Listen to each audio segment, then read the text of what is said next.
OutFront now from Trump Tower, the communications director and chief strategist for the RNC, Sean Spicer. Sean, good to have you with me tonight. You just heard Phil's piece. Look, one of the many potential conflicts of interest for President-elect Donald Trump. How can the President of the United States make tax policy, real estate policy, anything without it being a conflict of interest? Even if he signs away his interest in that company, his own children, of course, will directly benefit. Well, look, first of all, everybody is well aware of Donald Trump's success and his holdings. This is part of why he was elected. I think people have looked at him as a successful businessman, somebody who's built great things. He was very open about it during the campaign, and that was one of the hallmarks of why what he campaigned on is his ability to make America great, to rebuild our infrastructure. So, and I think everybody is very well aware of the Trump name and its location on these buildings. So, look, they're going to do everything in accordance with the law, as Phil pointed out in his package, and I think that we're going to have a great presidency, that he will do whatever it takes to make sure that all of those conflicts of interest are resolved properly and legally, and that the assets are handed down. The company is run by the kids, as he mentioned. I mean, some would say really the only way to have there be no conflicts of interest would be to sell the company, take the proceeds, put it in a blind trust. The kids live off the interest. They're great at what they do. They could work for other real estate companies in the meantime if they wanted to do so. I would imagine you'd put the odds of that happening at zero. Well, I read a story today that said that doing that in itself would be unbelievably difficult. Look, Donald Trump when he ran for this, in the first debate, he brought up exactly what he would do and how he would do it. He's been crystal clear how the process would work. Yep. Since he announced that he was running for the presidency, that his kids would take over the companies, they would run it. The American people and everyone who came out in the tens of millions to vote for him were well aware of how this process would work. He's going to continue to abide by all of the proper regulations to ensure that all of that happens in accordance with the law. But look, I think, frankly, this is a narrative that, has been well explored. He's been very open about it. He's going to continue to make sure he does everything he can. We're focused right now on getting good people, some of the most high caliber, quality people in to meet with him to talk about his vision and implementing his vision to make this country great. So I want to talk to you about that, but of course you're coming to us tonight from Trump Tower. Good luck getting outside.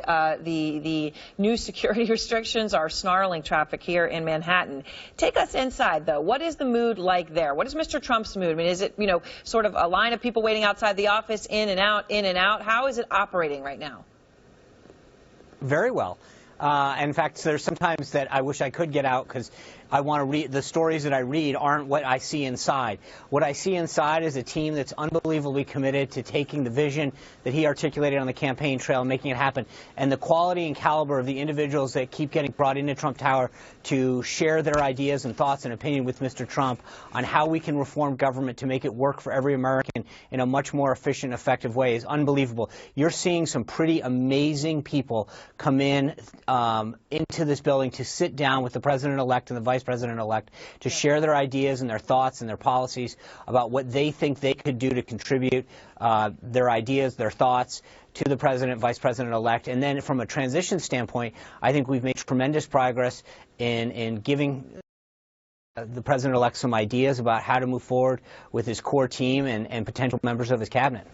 And so Reince Priebus, obviously your boss at the RNC, obviously the incoming chief of staff also for Donald Trump, said that Jared Kushner will obviously be very involved in decision making. And now, of course, we understand that he may be getting top secret security clearance.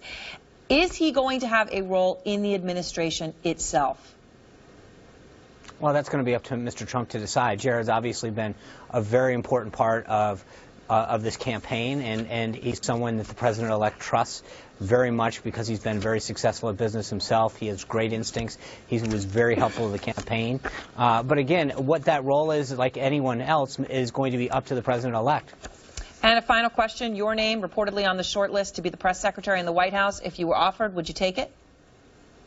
I don't know that anybody can turn down the President-elect's request to help this government in any way. I think the people that are here, and I mentioned some of the quality and caliber of the folks that are coming in to talk to us, people are excited about being part of this administration, helping this president and this vice president-elect do great things, improve this country for every American. So I don't know. I haven't been offered anything, but I don't think that there's very few people that I know of that wouldn't want to help this team move forward. All right. Sean Spicer, thank you very much.